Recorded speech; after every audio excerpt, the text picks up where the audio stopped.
universe, first appearing in Huntress #1 in April of 1989. There was also Stephanie Brown, who was a friend.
Hello, how's everybody doing today? Which introduced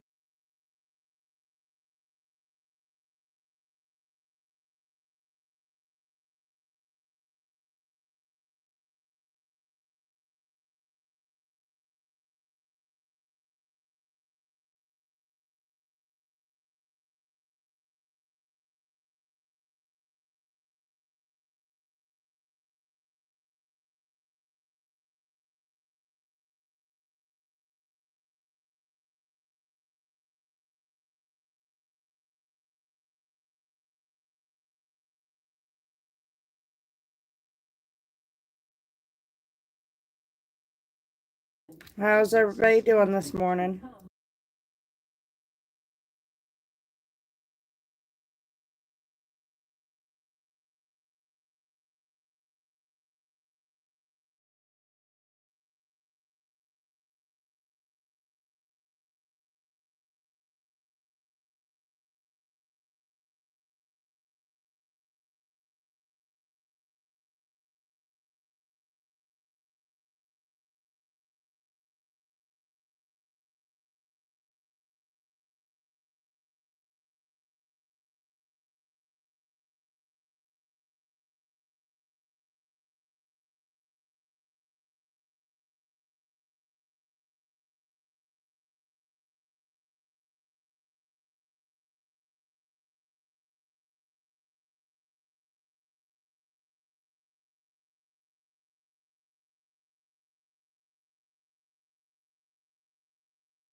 Hi, Dinos, how are you doing?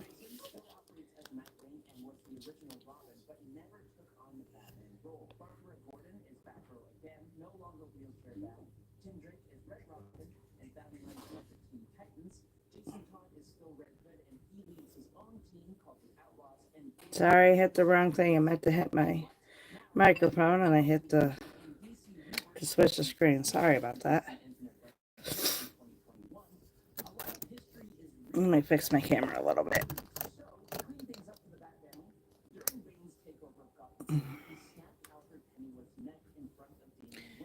Not get this set up the way I had it the other day. It was really nice. You can actually see the chat, and you guys could see what I was doing at the same time.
Well, that was a dum-dum. I just did the wrong color. I'm not trying to do F, I'm trying to do 2.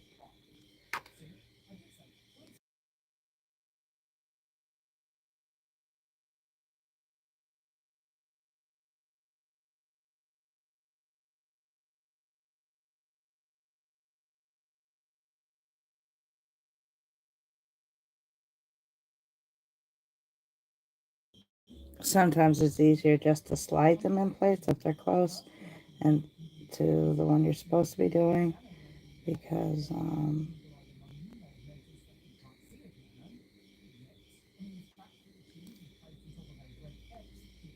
I think it tears up the canvas less.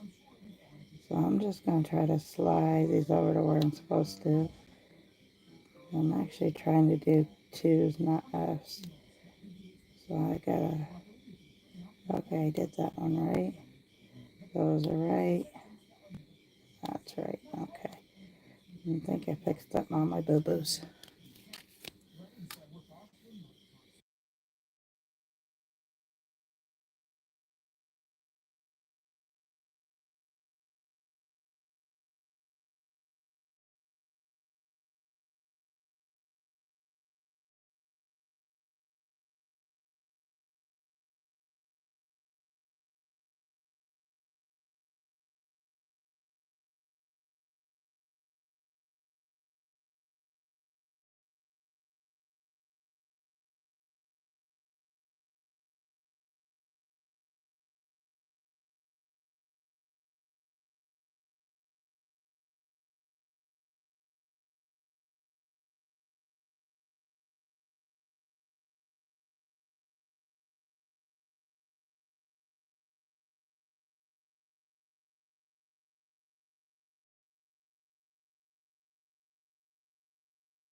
Hi, Mohammed. How are you?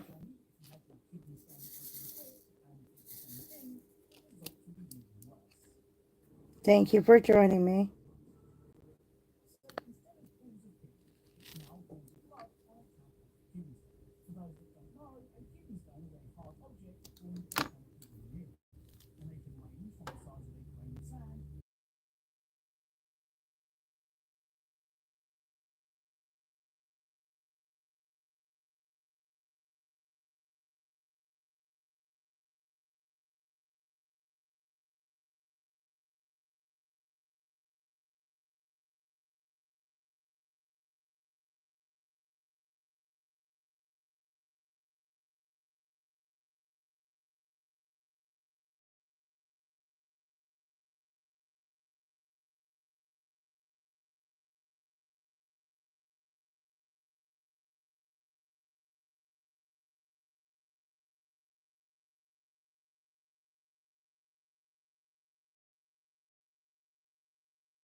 How's everybody doing today?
If you're watching, come say hi. Don't be shy. Like, subscribe if you enjoy watching this.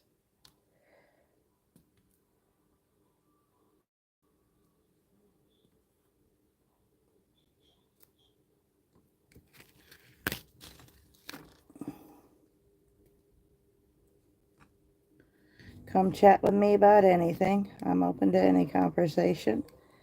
That's why I really started to do this, is just to go live, to have different conversations on different topics. Hey, bud. Glad you joined me, love. That is my son in Nebraska, far away from me.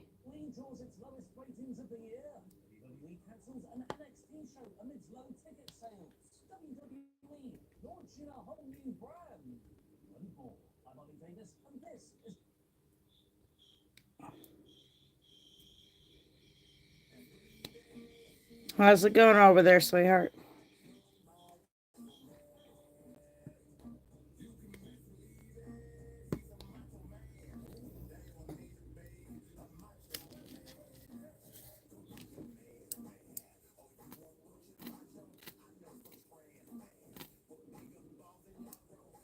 Maybe we can play H tonight.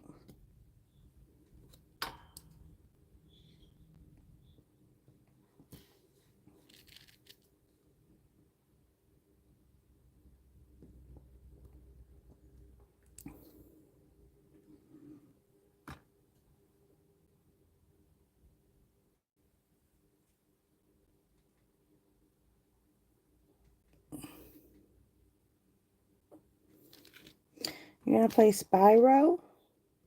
I miss playing Spyro.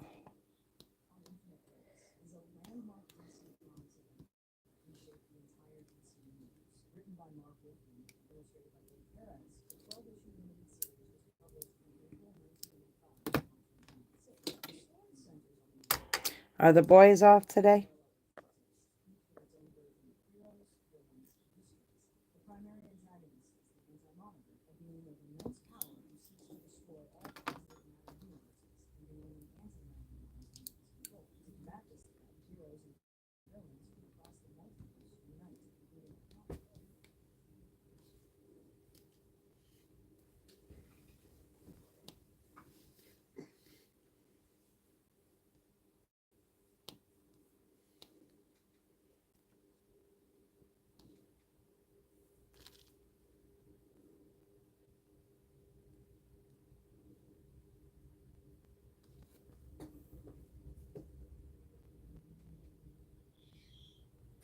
Okay.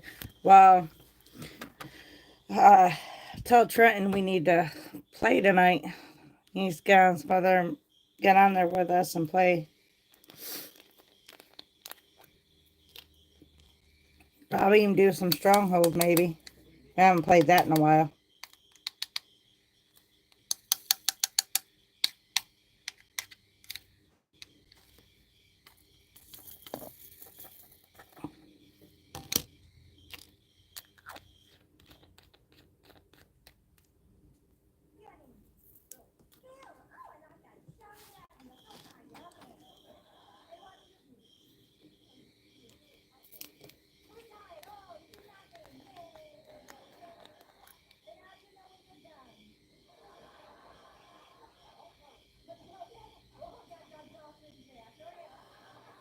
Oh, okay. Well, they need to get retold.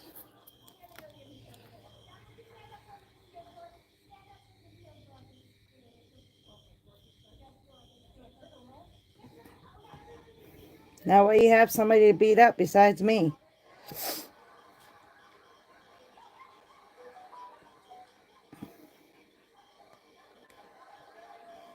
Tell them I need some backup. So you quit kicking my ass.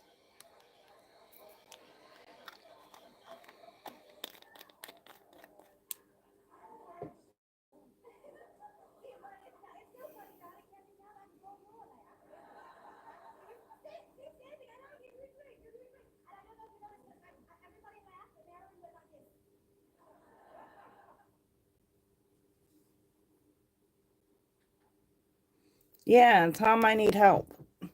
You keep hurting me. We'll gang up on you this time.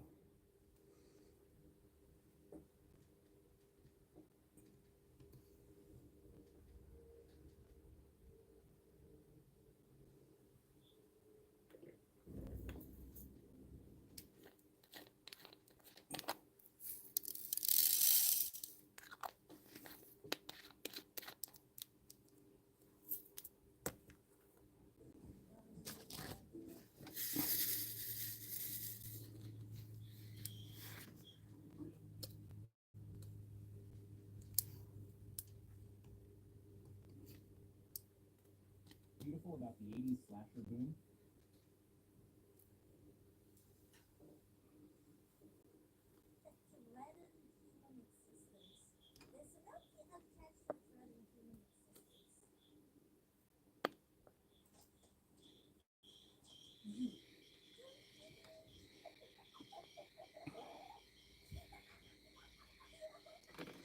You know, after I do Betty Boop for your grandfather, I am going to be doing one with Jason and Crystal Lake painting. You might want to see me do that one. And I have a 4-pack of horror coming in.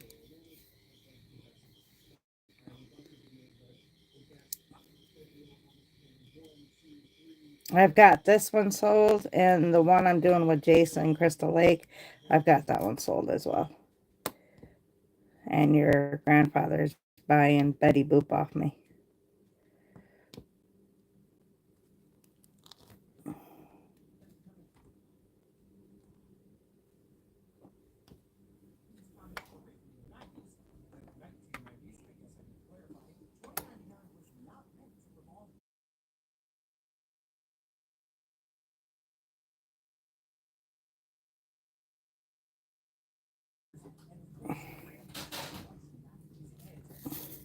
All right, I have to take a 2-second break because I have to go to the restroom. I shall be back.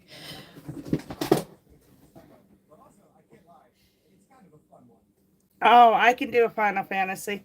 I actually think Diamond Art Club has it. Um, had one with Final Fantasy. I think. I'll have to do some research on that, but I could probably find one. All right, I'll be right back.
You still there, bud?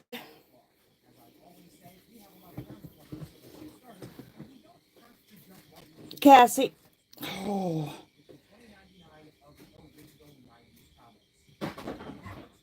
I didn't see you lay them there. I almost broke them.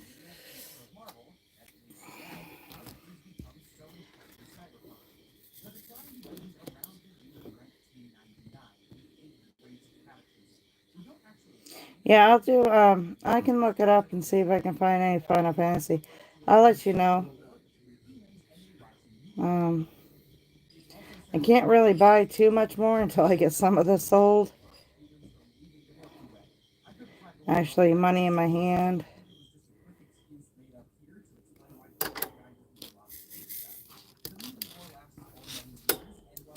But I'll see how much one would cost.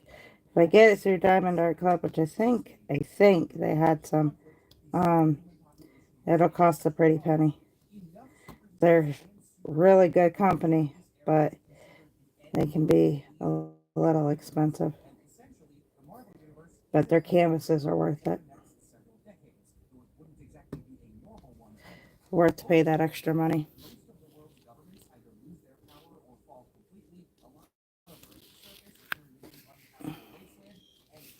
I know once I get this one done and the Crystal Lake done, I'll get paid for those too. And I can probably use the money from that to see if there's any Final Fantasy ones. I could have sworn I saw some, but I just don't remember what company.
change things.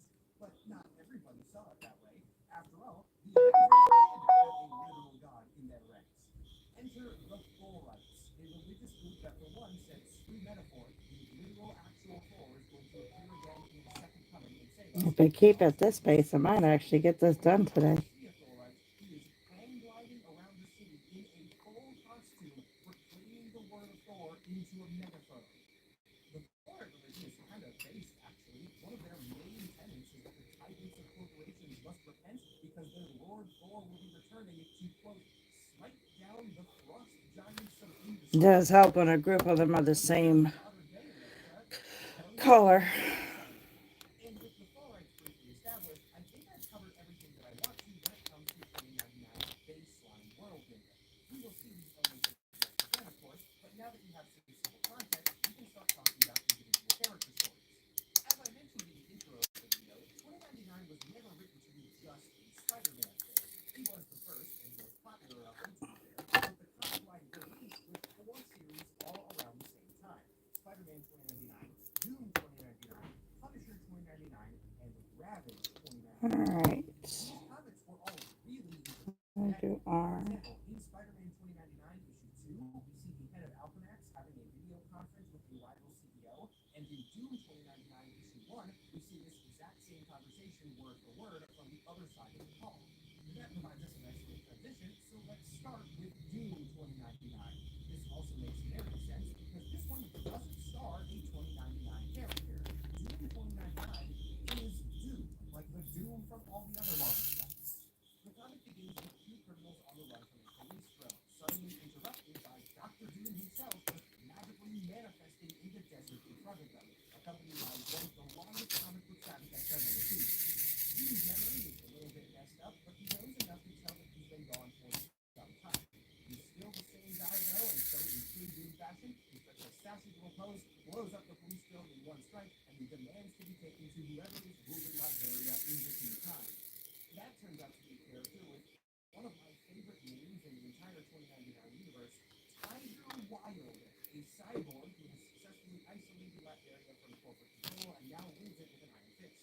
Doom barges into Wild's office, which is apparently a regular event, as some dialogue implies that Doombots try this on a semi-regular basis, but of course Victor Von Doom is no Doombot, so he puts up more of a fight. This ends, however, in something very, very rare in comics, Dr. Doom getting his ass kicked. This is, in fairness, absolutely Doom's fault for not doing his research before trying to pick a fight. After all, for him, it has not been that long, but for the outside world, technology has advanced 100 years. He is woefully unprepared to face Wild, and his armor gets disabled instantaneously. Wild then removes Doom's mask, revealing that the guy under there is not Dr. Doom. He looks distinctly different, he's too young, he doesn't have scars, etc., which is weird because earlier in the comic, we saw him manifest in that time portal. This will be explained later. In comic terms, it was a few years later, but for you, it's only going to be a couple minutes, so just hang on. Fortunately for Doom, Wild then leaves disposal of the body to one of his underlings, a woman named Fortune, and rather than throwing the body away, she takes Doom to a Romani camp. Yes, Doom 2099 not only actively acknowledges that Doom is Romani, it makes a plot point out of it, which is very surprising. From here, the comic goes largely as you would expect.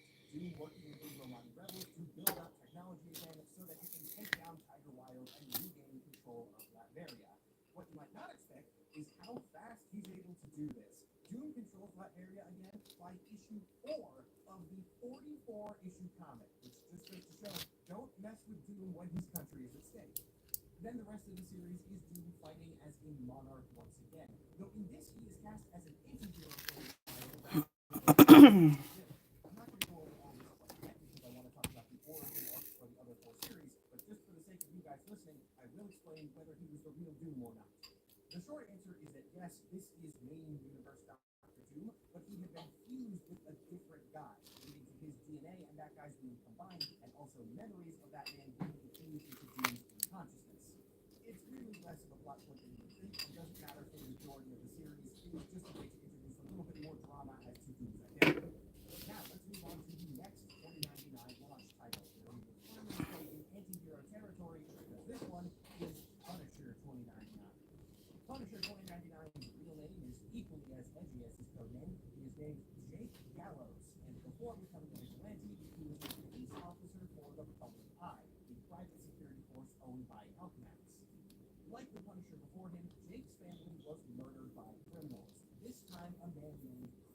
Stone, who was human at the time but would go on to become Venom 2099 later.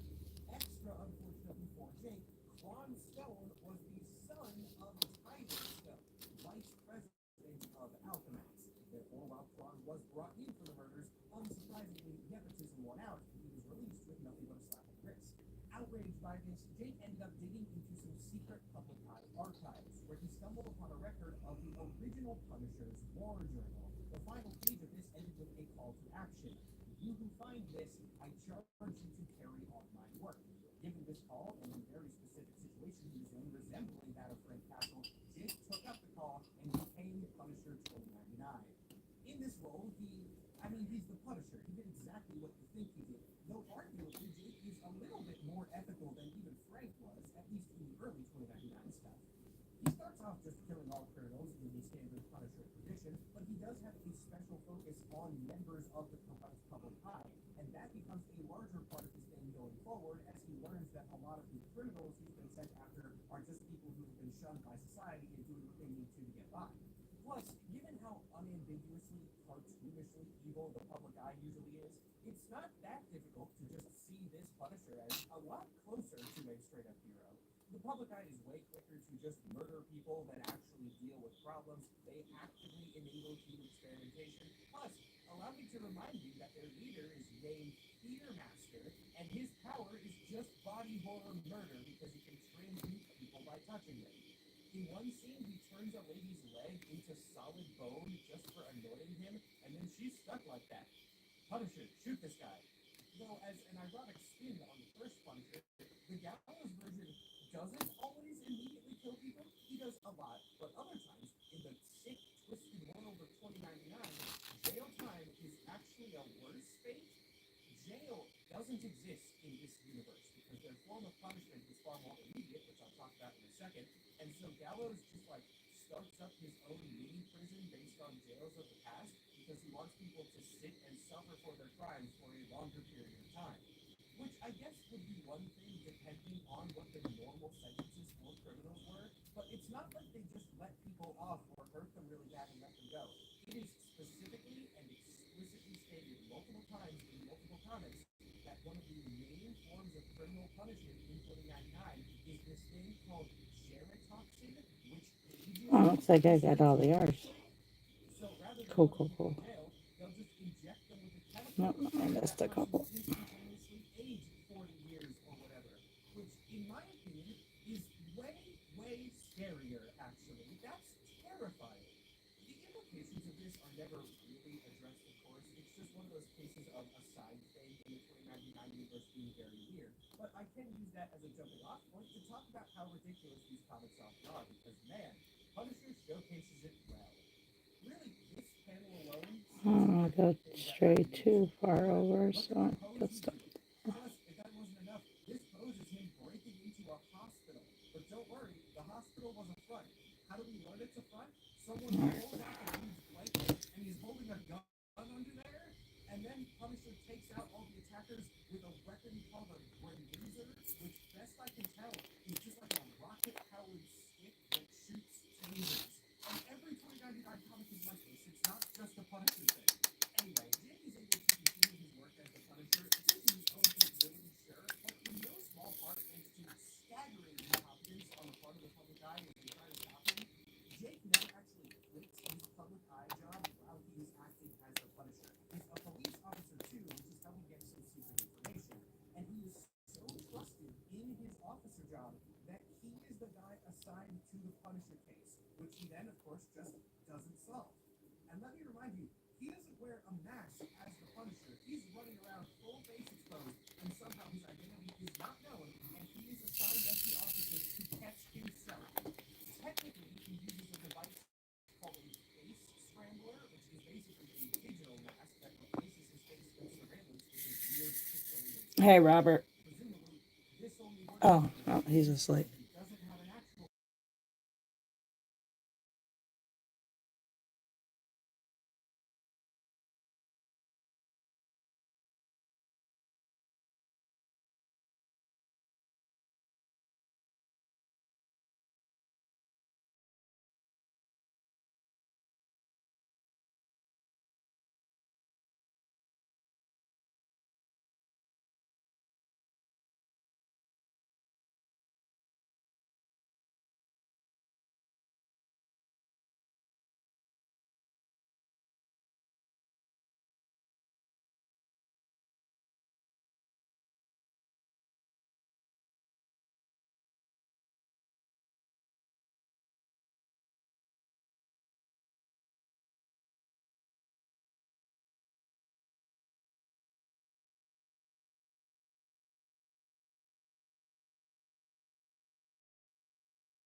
Hi. Your sister's saying hi, Bobby. Hi. And you know what happens if you don't say hi, Bobby? Hi. She's going to stand in my ear and say hi for the next 3 hours. So would you please say hi to your sister? Hi.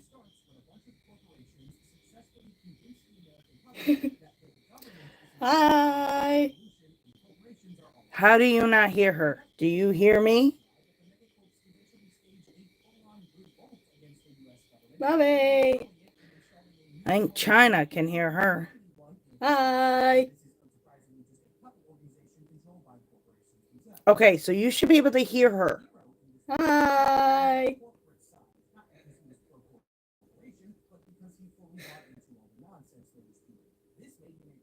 Hi. Bobby, say hi to your sister. Hi. Okay, if you say hi to her, she will go away and she will look up. Hi. Bobby. She will look up a Final Fantasy Diamond painting for me to do on here. But you need to say hi to her so she will go away. Hi.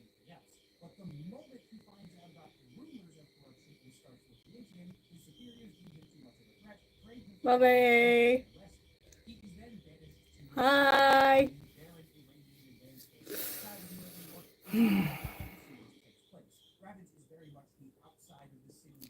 Bobby, she will go away. So no maybe. Say hi to her now. Hi.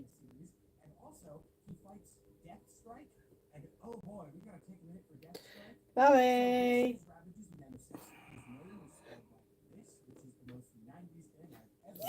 Oh my gosh, thank you. Why does it take so long for you to say hi to her? I think you just like to torture me.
Most of the good ones are on AliExpress. AliExpress, let me see. And the one I found on Walmart does not have like the greatest quality.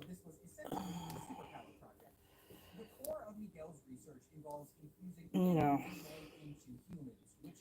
absolutely not. And that's the only one you could find. Let me see the one on AliExpress. And all of their test subjects end up dying or getting mutated into horrifying monstrosities. This one's like 12.23. Experiments get to be too much for Miguel's conscience. They're supposed to be that. Tyler Stone to take his position. But not only does Tyler not accept Miguel's resignation, he actively drugs him with a super addictive substance. Damn it, they're square drills too. Is that the only one? That would be cool to do, and I would absolutely love to do that. Pretty much. Once ingested, it bonds to the user's DNA permanently, making the Oh no, I can do round. However, Miguel had an ace up his sleeve thanks to his Round, square, round. If I'm gonna do one, I'm gonna go big because I'll have better detail. That would be 32. The idea of this was not to give himself superpowers. How much is this? Oh, that's as far as they go. Square, round. That would be $48. Do you have AliExpress? No. Do you subscribe to them? What? Hey, Bobby. I got one from AliExpress I can get to, and it is really nice. It's got just about all the characters from Final Fantasy VII. Actually, it's got, yeah, just all of them from Final Fantasy VII. And it'll be pretty big. It's $48.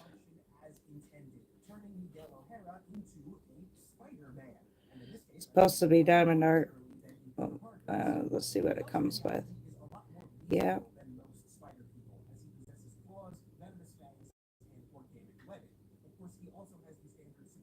I'll see if I can get that Friday. If I get that Friday, it should be here beginning of July. Though his powers also include extremely advanced senses and minor telepathy, so he doesn't really need spider sense. As Miguel's exiting the device, the guy who sabotaged it tries to shoot him, hits the machine instead, and causes an explosion. This throws the supervisor out a window, and while Miguel tries to catch him, this is when he realizes he has flaws. Here, Cass. See if you can send that to me. I'll get it until it gets paid.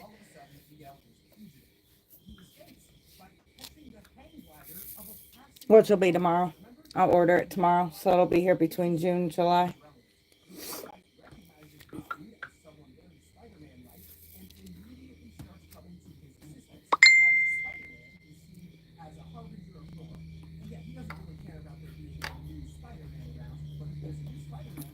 Your sister just sent me a link. I'll have her send you a link.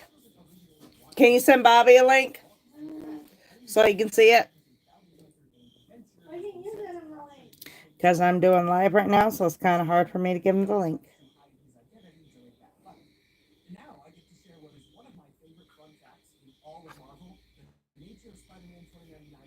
I forgot what I was doing now. I don't know what symbol.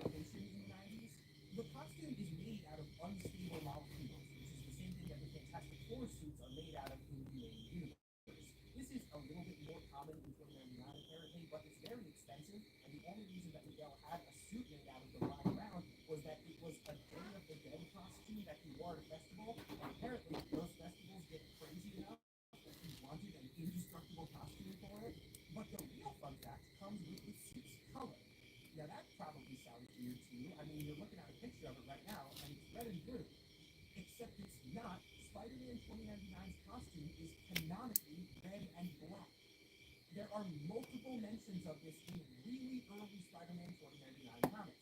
People explicitly say that he was wearing black, his black plaid butt, etc. But it looks blue, so why on earth is that?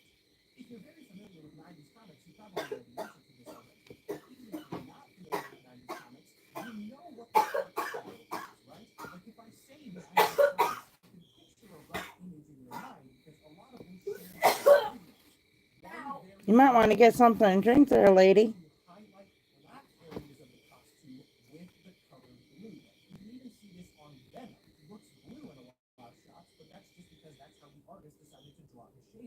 This was what Spider-Man 2099 suit was originally intended to be.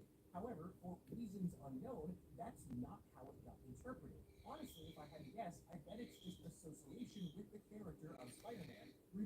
so used to seeing him in red and blue that they interpreted this costume as not black with blue highlights, but blue with black shadows. And that misconception became so popular that it eventually just became true.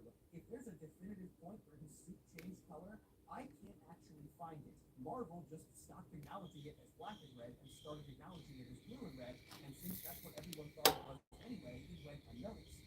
Of course, in the later 2019, 2099 reboot, which we will be talking about later in this video, they go back and retcon in an explanation for this. But trust me, when it happened, this was not an intentional thing. It was just a mistake that made more sense than the intent, and that is why his suit is red and blue today. Though one thing that has not changed in today's interpretations of Miguel is his character and personality. That edgy, brooding version that you've seen in the animated Spider-Man movies, oh yeah, he is like that right from the jump. His writing is, I'm just going to be blunt, it's god awful. It is so incredibly 90s trash that it's kind of hilarious. In his first issue, there's a scene of him talking to Lila, who, yes, is also a character way back in this original, and she does the standard AI thing of just informing himself about the day, telling him the time, the temperature, the weather outlook, etc. This is not like a plot point. The only purpose of this panel is establishing that Miguel has an AI assistant. But she does tell him that there's a 50% chance of rain, which Miguel then responds to by saying, 50%. That means maybe it'll rain, maybe it won't. I don't know why he says this. There's no reason for him to, but he certainly does. Also, in a future issue, he breaks the fourth wall just to make a joke about killing Aunt May. Lila is rotating through alternate personalities that she could use instead of the woman that she usually appears as, and she appears briefly as an old woman who looks uncannily like May Parker, and then Miguel looks directly at the reader and says, kill that one, at which point she vanishes. So with all this in mind, I'm really not surprised that Spider-Man 2099 became the immediate standout of this line. He is kind of cheesy, yes, but he's self-aware about it, and his origin is genuinely pretty cool. Cool in an edgy way, but that was the entire point of these 90s era comics. Thanks to his popularity, Spider-Man 2099 had the longest running of these original four titles at 46 issues. A lot happens during these. He fights a bunch of 2099 versions of popular Spider-Man villains like Vulture and Green Goblin, and also Alchemax Vice President Tyler Stone is revealed to secretly be his father. But we're actually going to be skipping through a lot of that. Disappointing, I know, but here's the thing. Remember that whole bit I did at the beginning of the video where it was like, yes, no, yes, etc.? We are still on the first yes, so I'm going to have to cut some things. There are more characters that we need to cover before we can really move on to the next iteration. With the 2099 launch a success, Marvel added some new characters and books to the lineup. We're not going to spend too much time on these, but some of them are just too cool to skip, so we're definitely going to talk about them, starting with Hulk 2099. Hulk 2099 didn't actually start with his own self-titled series. He just appeared in the 2099 Unlimited anthology book. But despite that, his origin is one of the wildest in the entire verse. Remember how a while ago at this point I said that California had gotten really shocked up during the 100-year gap between the 90s and the 2090s? Yeah, the island that remained of California became known as Lotus Land, and Lotus Land was still a hotspot for film production. Enter John Eisenhart, a studio executive who was researching a group called the Knights of Banner. The Knights of Banner were a Hey, Bobby, you want to know somebody that you might really like, that you might like to watch live? I was actually watching him this morning, him and his girlfriend. Look up Clint Gage. Sometimes he goes live in the morning by himself, but most of the time it's with his girlfriend. And she's Jen Jen. But look up Clint Gage. I watched him this morning. He gets all sorts of people on his channel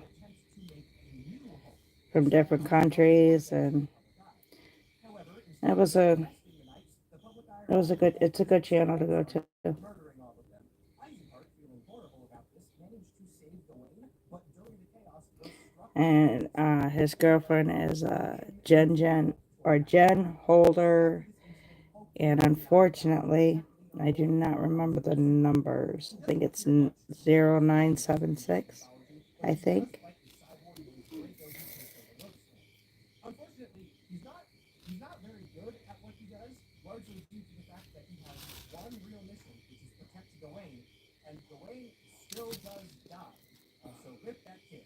not too much more to say about Hulk. Like I said, we're going to cover these later ones fairly quickly, but I know the next one is going to be pretty popular as well. Well, Ghost Rider in 2099. he's Ghost Rider in 2099 is he's also pagan. pretty popular He likes in to do of course he is, and he was, for the people's domain, like he's going a to, I guess, hacker who do operated a, a transverse city using Viking ritual with a staff that is just a massive in mess a of couple of content days. that occupies what we know They as just talk about everything. They talk about life. They talk about between the what's civil ever war going on in the morning, whatever. of hot It's like a whole group conversation. I love it.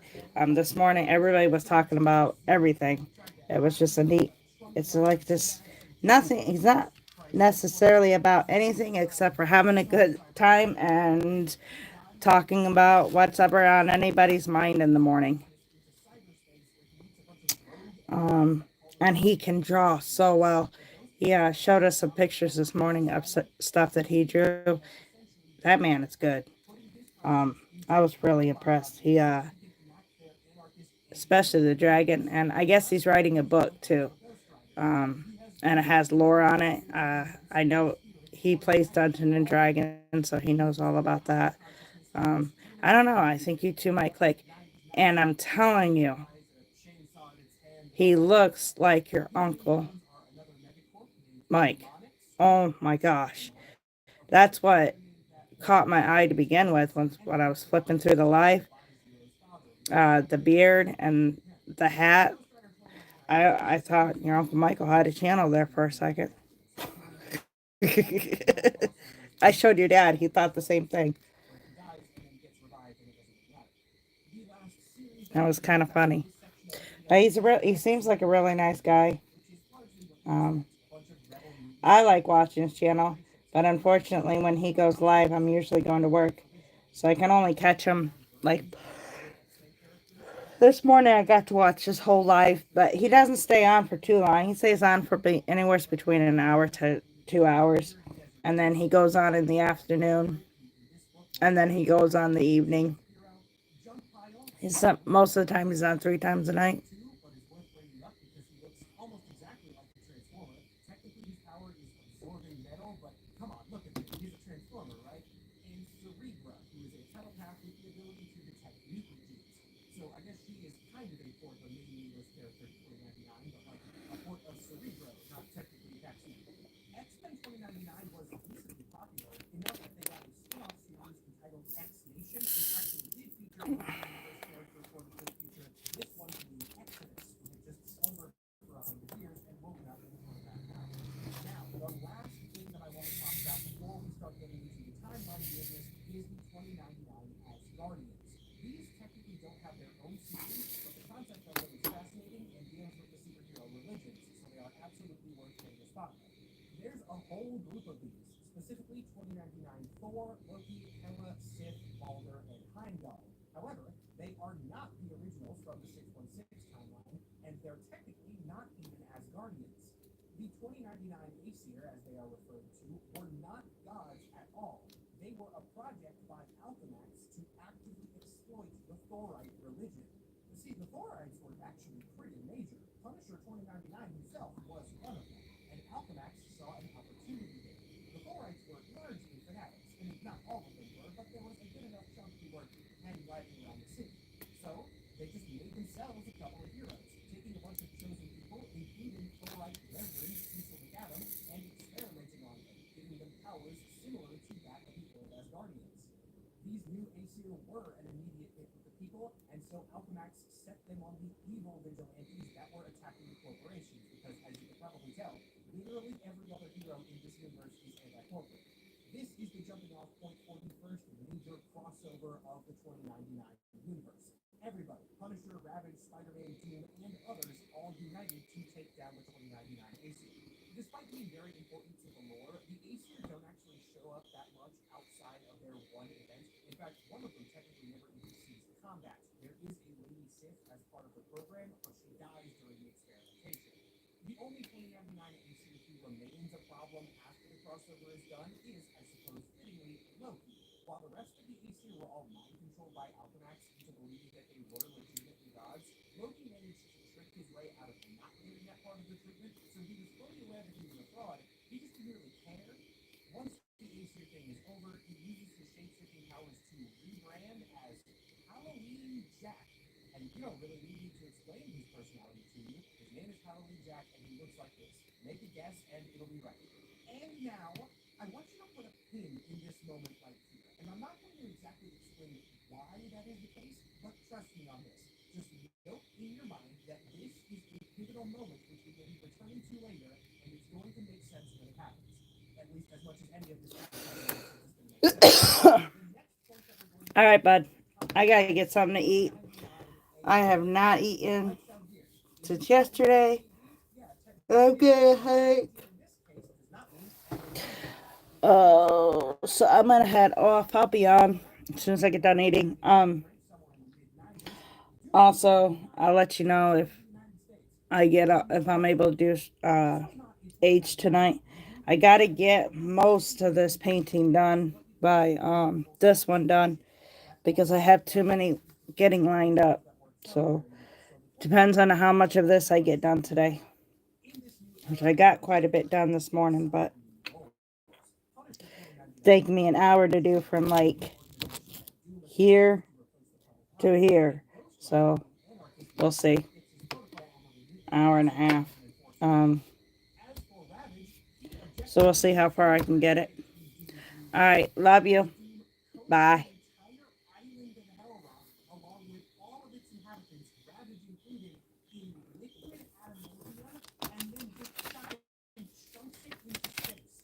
So Ravage is gone.